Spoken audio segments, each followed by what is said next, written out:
It's been a week since last na vlog ko mga kadugo, dugong Pilipino, saan mang sulok ng mundo, dito sa aking YouTube channel, Levi Nasino Vlogs.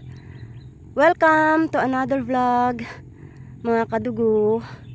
At ngayon, itutur ko kayo muli dito sa Bugoy's Farm. Ayan mga kadugo, as you see English, Carabao, ay itong aming tanim na palay ay green na green na. Nabunuhan na ito mga kadugo ng first application last week. Last Monday yata yon. At ito namang mga tanim namin na lakatan ay magaganda na ang kanilang mga dahon.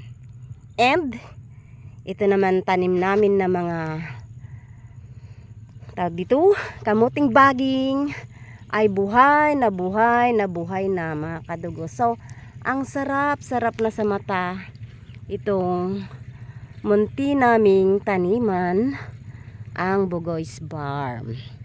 And last week also mga kadugo, last 2 weeks ago pala, ay nagtanim ako ng mga sari-saring gulay.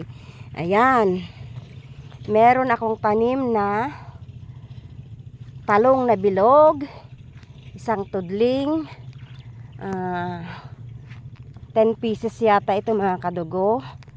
Nalagyan ko na rin ng abono. At meron din akong itinanim na siling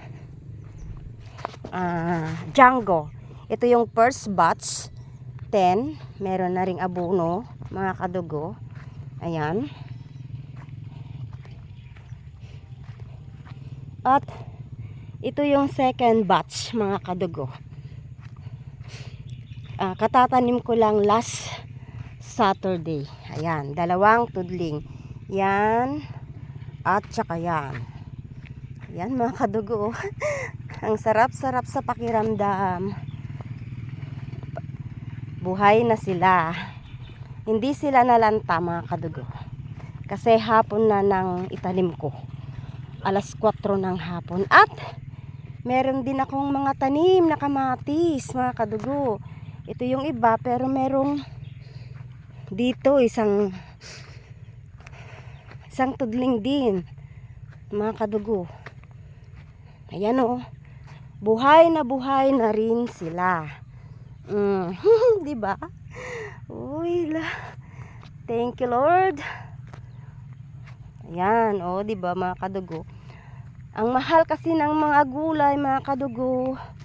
So naisip ko, since hindi ako kumita doon sa maramihang tinatanim ko, libong puno, nalugi pa ako, sabi ko magtanim na lang ako ng pang-ulam namin, pang-consume namin, nang sa gayon ay at least hindi na ako bibili ng mga gulay. Ayan. At meron din akong tanim na talong na haba mga kadugo. Ayan, 20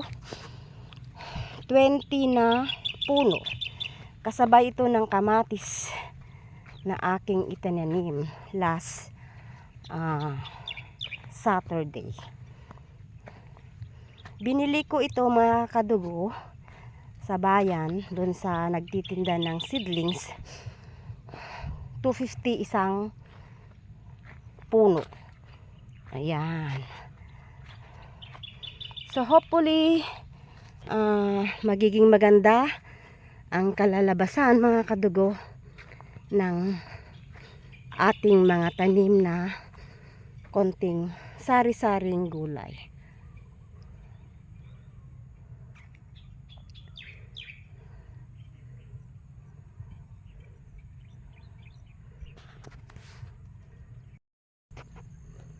Mamitas na rin tayo mga kadugo ng bunga ng sigarilyas para may pang-ulam tayo.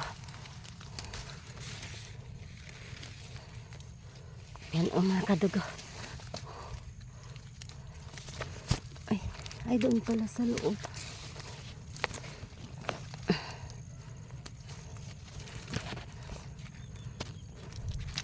Oh, diba? Diba makadugo? Mga kadugo. Teka, tingnan na, kunin na nating lahat.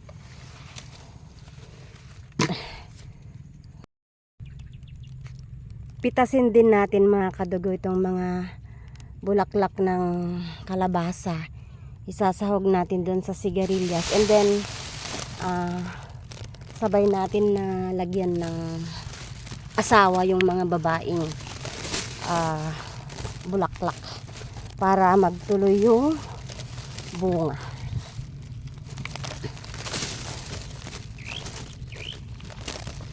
Yan mga kadugo, babae. Lalagyan natin ng asawa.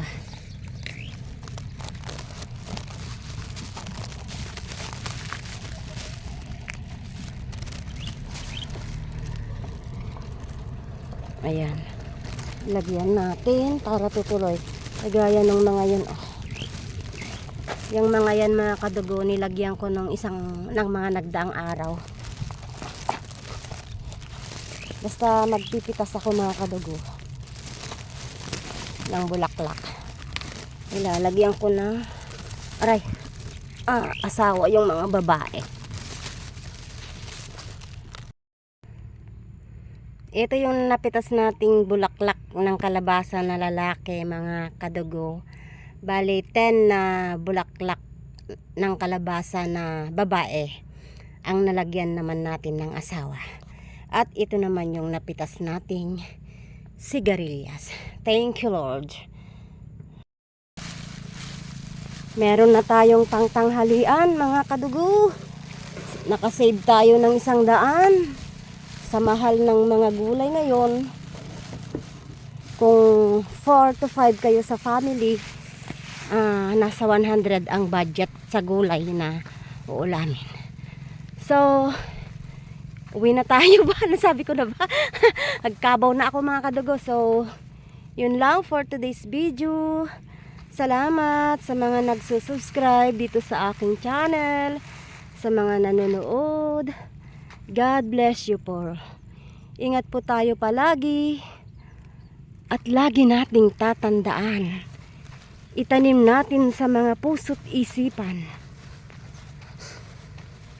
Binigyan po tayo ng Diyos dahil mahal niya po tayo. Hindi niya po tayo pababayaan. Maniwala, magtiwala, umasa. Sumunod lang tayo sa kanyang mga salita. Have a happy blessed Monday to everyone. Malakas ang tubig ngayon mga kadugo. Ayan o. So hindi natutuyuan yung ano namin, yung tanim namin na palay. Ayan o. Overflowing ang tubig. Yan yung Bugoy's Farm. Sarap sa mata.